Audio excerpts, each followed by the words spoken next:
लेकिन कल्याणपुर में सिर्फ बीजेपी को मदद करने के लिए मुझे टिकट नहीं दिया। क्या टिकट विजय है? उनका FIR का मेरे पास कॉपी है, आप बोलिएगा मैं सार्वजनिक कर दूंगा।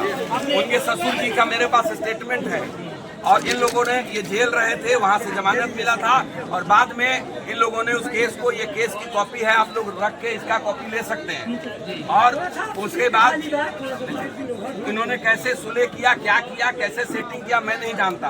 ये सुसाइड था या मर्डर था ये भी मैं नहीं जानता। इसमें लिखा हुआ है कि मेरी बेटी का हत्या का आरोप है, तो यह पुलिस वाले से पूछिए कि सच्चाई क्या है। आपने एक आरोप लगाया है, कौन मिश्रा है कोई? पप्पू मिश्रा। हाँ, पप्पू मिश्रा का आरोप लगाया है कि उन्होंने पैसे का डिमांड किया। अरे 50,000 रुपया संजय मेहता जी है सामने है, मुझसे फोन किया था इस कार्यक्रम के लिए कि 25,000 आप और 25,000 संतोष सनी दे दीजिए। मैंने बोला क्यों दूं? तो कहता है कि पार्टी फंड से जो 50,000 आया है उससे कार्यक्रम नहीं हो पाएगा। मैंने बोला नहीं होगा तो जितना ज्यादा लगेगा उतना मैं अधिक दूंगा।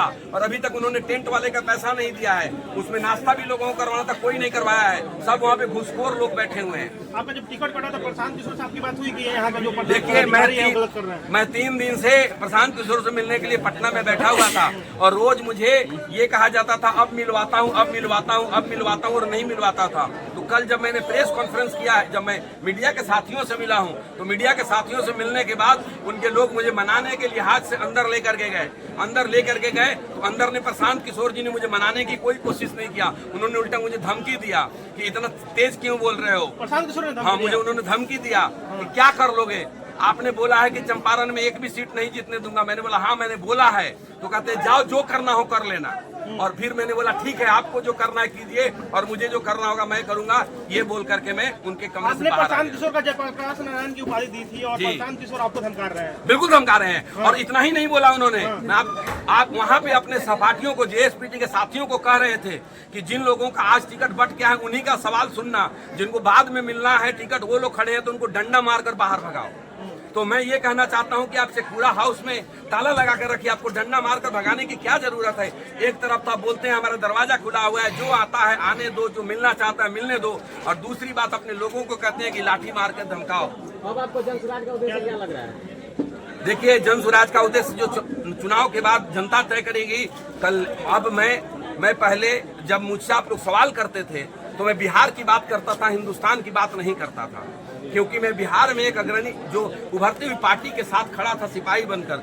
अब मैं आपसे बिहार की बात नहीं करूंगा, सिर्फ कल्याणपुर की बात करूंगा, क्योंकि मेरा लक्ष्य कल्याणपुर में भ्रष्टाचार को रोकना है, विकास को लेकर के आना है और उन सब चीजें लाना है जो अब तक कल्याणपुर में नहीं हुआ। क्या लगता है जो आप जनसुराज का बागी प्रत्याशी बन के ही लड़ेंगे? हाँ बिल्कुल जनसुराज का बागी प्रत्याशी। अच्छा, क्या लगता है जनसुराज में टिकट बेचा गया है? नहीं, ये आरोप मैं नहीं लगाता, चूंकि जिसका सबूत मेरे पास नहीं है मैं बकवास की बातें नहीं। आपसे टिकट के लिए मांग की गई है क्या? पैसे बिल्कुल नहीं मांग की, ये गलत आरोप है। क्या सर इधर क्या आपने जनसुराज को डोनेट किया है पैसा? तो मैंने बोल ही दिया, मैंने 3-4 आपको टिकट का उदाहरण दे दिया। आप कैंडिडेट को देखिए और उससे अंदाजा लगा लीजिए कि इनका मंशा क्या है। डोनेशन दिए थे क्या? विधानसभा में आपने खर्चा किया है 2 करोड़ रुपए। हाँ, नहीं डोनेशन किया है। पार्टी को मैंने डोनेशन नहीं दिया, लेकिन सुनिए आप, राजनीतिक और सामाजिक जीवन में जब आते हैं तो लोगों की अपेक्षाएं आपसे बहुत ज्यादा बढ़ जाती है। राजनीति में आया जनसुराज को जब मैं प्रचार किया तो लोगों को किसी के बेटी के घर में शादी है, सुख श्राद्ध है, मंदिर मस्जिद का निर्माण है, प्रचार है, पटना लोगों को भेजना है, खाना खिलाना है, सारा 2 करोड़ का खर्चा मेरे पास हिसाब रखा। कितना खर्चा कर दिए हैं जनसुराज में अभी तक? मुंह से बोलिए ना। 2 करोड़। कौन चीज में 2 करोड़ खर्चा कर? आपको अंदाजा नहीं है, जब 40 बस भर के ले जाइएगा पटना अच्छा। और लोगों को नाश्ता भी कराइएगा, लंच भी करवाइएगा, लोगों को आने जाने के खर्चे भी दीजिएगा और सब अपने स्तर से किए थे। तो किसने दिया मुझे? अच्छा, ये सिर्फ कल्याणपुर की बात नहीं है, अलग अलग जो आपके अगल बगल जो विधानसभा है वहाँ के भी प्रत्याशी को टिकट काटा गया। जो 5 दिन पहले आए थे पार्टी में उनको टिकट दिया गया, इस पे क्या कहेंगे? देखिए, इससे मैं यही कहूंगा कि जो बातें जिस बात को लेकर हमने प्रशांत जी को एक भगवान के रूप में देखना शुरू किया था, उन बातों से बिल्कुल मुकर गए हैं जो उनके लिए और उनके राजनीतिक भविष्य के लिए ठीक नहीं है। क्या अंत में क्या संदेश देना चाहेंगे कल्याणपुर विधानसभा का? अंत में कल्याणपुर विधानसभा को एक ही बात कहना चाहूंगा, कल्याणपुर में प्रत्याशियों की होड़ है, हर दल से और निर्दल भी बहुत सारे लोग आपके पास आएंगे। कल्याणपुर के जनता को जज करना है। आपको लगता है कि सुबोध तिवारी सच में कल्याणपुर का विकास करना चाहता है, ईमानदारी से काम करना चाहता है, तो सुबोध कुमार को जिताइए। अगर आपको लगता है कि किसी और को जिताना चाहिए तो किसी और को जिताइए। ये निर्णय कल्याणपुर की जनता पर। 50 लाख का सामान खरीदे हैं, क्या कीजिएगा उससे?